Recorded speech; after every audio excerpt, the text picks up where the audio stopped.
Fala aí galera, beleza? Sejam bem-vindos a mais um vídeo do nosso canal. O vídeo de hoje vamos conversar um pouco sobre o IRDM.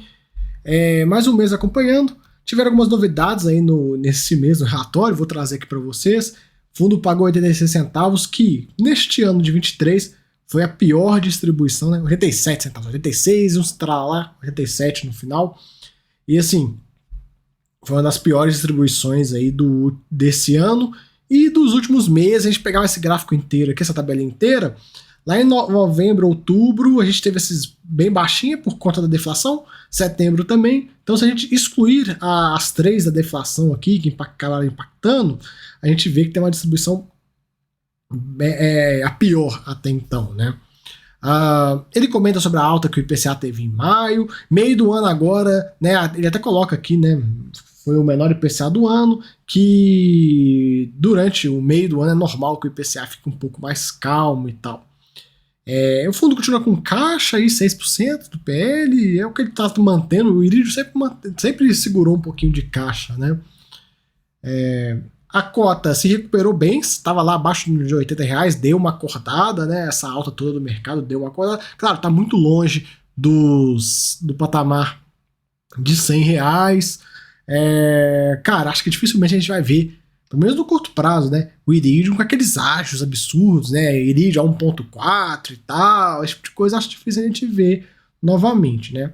Para você que comprou nesse valor, toma cuidado, né, para não repetir de novo isso no futuro. Galera, lembrando que eu tô dando indireta para ninguém aqui não, viu? Antes que o pessoal comece já achando que eu tô dando indireta para aquele youtuber que comprou a 1.4, nada a ver, eu não tô nem aí para ele, né, eu tô preocupado com você que comprou. Então, para você, no futuro, que está aqui me assistindo, buscando conhecimento, cara, não faça isso, mas nunca mais, não compre um fundo de papel. 1.4 já é um exagero, 1.3, 1.2, 1.1 já é um exagero de comprar. Então, cuidado, porque vocês estão vendo, né? Estão vendo como é que tá agora, né? As coisas. É engraçado isso, porque lá, antigamente, nessa época que o Iridium estava nesses valores, o pessoal falava assim, quando a gente comentava, um dia volta pro VP e tal, só ter paciência e tudo. E muita gente fala, é impossível, nunca vai voltar, não sei o que, e tal. E hoje a gente vê o fundo sendo negociado metade do valor, né? Chegou a bater metade, quase que metade do valor que bateu no topo, né? Então, sempre tomar cuidado com isso, viu, galera? Não fiquem, é aquela coisa, não fiquem neurados para entrar num produto a qualquer custo, porque depois, né, a casa cai, a situação fica ruim. Imagina, para quem entrou a R$110, que já nem é um valor tão assim, pensando em Iridium, nesse histórico passado, nem é um valor tão absurdo, mas imagina, quem entrou a 110 está tomando 20%, mais de 20% de loss. Então, cuidado com isso. Mas o fundo é de qualidade, não sei o que e tal, joga a justificativa que você quiser. É complicado, galera. Você comprar um fundo a 15%, vamos botar 15% acima do preço, se ele voltar para o VP, você já perdeu um ano praticamente, até mais de distribuição. Então, cuidado com isso. Não existe essa coisa de preço não importa, compra a qualquer valor, porque no longo prazo, não sei o que. Isso não existe, isso é balela, isso é besteira. Compre no valor correto. Esperem as janelas, porque o mercado sempre vai dar. Na carteira de CRI, na carteira de FII dele, sem muitas mudanças, a maior posição hoje passou a ser o Rio Bravo High Yield. A gente vê aí. O restante, nada de diferente. A distribuição da carteira dele segue aí com aquela alocação 67%, 68% em CRI, o restante em fundos imobiliários. Continua com a carteira, o grosso dela em IPCA, né? A gente vê aí.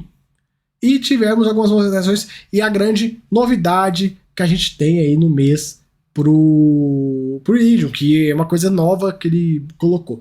Ele coloca o seguinte: com relação à política de distribuição de rendimentos, cumpre informar que a equipe de gestão decidiu por adotar temporariamente uma nova regra de retenção de até 5% do resultado do mês quando este for acima de R$1 por cota. A intenção é construir uma reserva de capital para mês de rendimentos, em mês de rendimentos bons, que potencialmente incluem ganhos não recorrentes, para compensar a queda de rendimentos caso seja necessário reconhecer uma perda em algum ativo investido pelo fundo.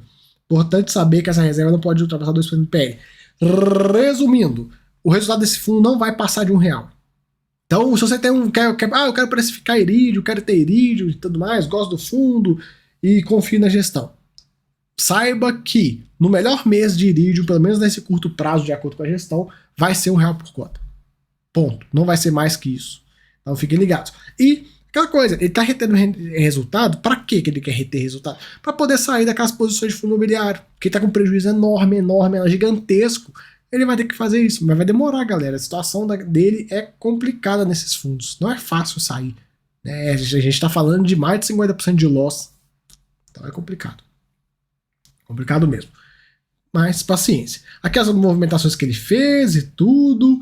Algumas vendas fundo imobiliário, algumas compras em CRI. E temos alguns eventos adicionais. Esse CRI, Forcasa, teve uma carência temporária para pagamento de juros e amortização para o devedor organizar o fluxo de caixa. Renegociações, isso aqui, galera, é assim, normal de acontecer. Às vezes, a operação precisa de uma carência e tal, normal, acontece renegociações. Claro, a gente fica esperto, fica ligado, mas não é nenhum absurdo.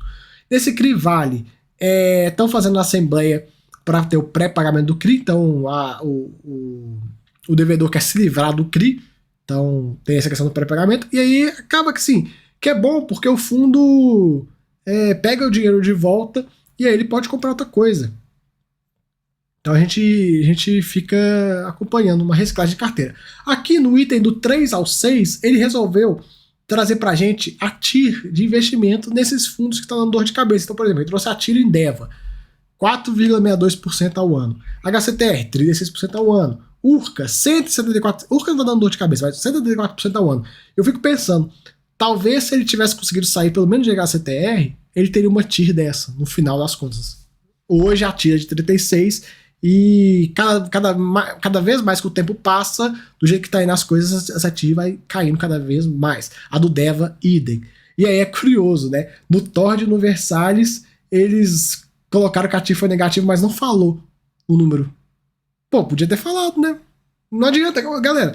Assim, não adianta esconder que deu ruim nisso aqui. Bota pra gente qualquer TIR. Ó, é menos, sei lá, fala um número qualquer, é menos, sei lá, 40%.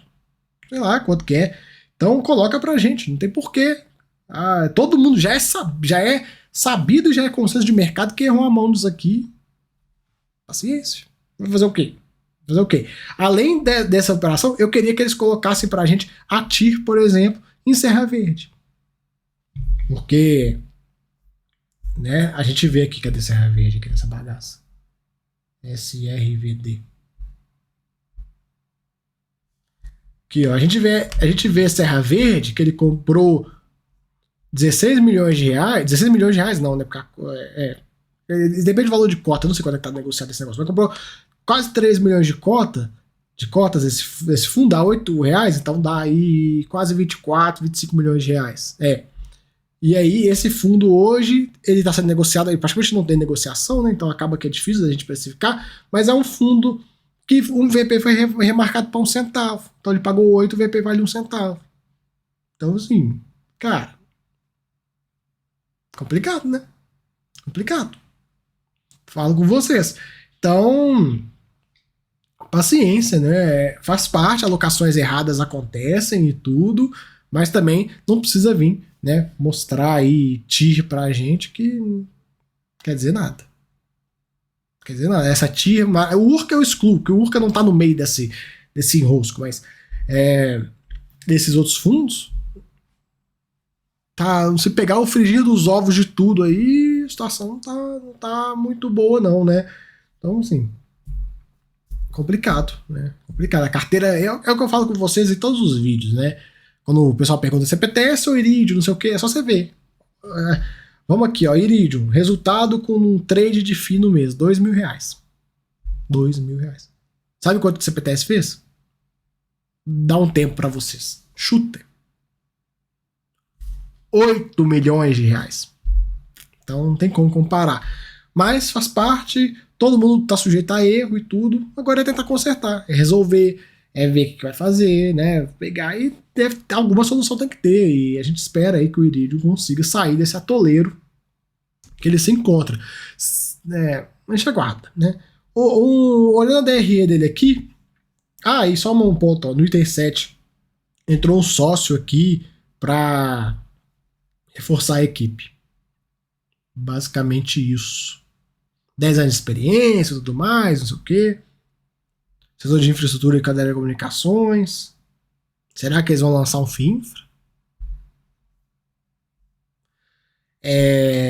Aqui na parte de resultado, galera, o ponto que chama atenção é a correção monetária, que está vendo o valor veio caindo, né, por conta da inflação, vai caindo. Tendência dos próximos meses que esse valor seja cada vez menor por conta da possível deflação em junho.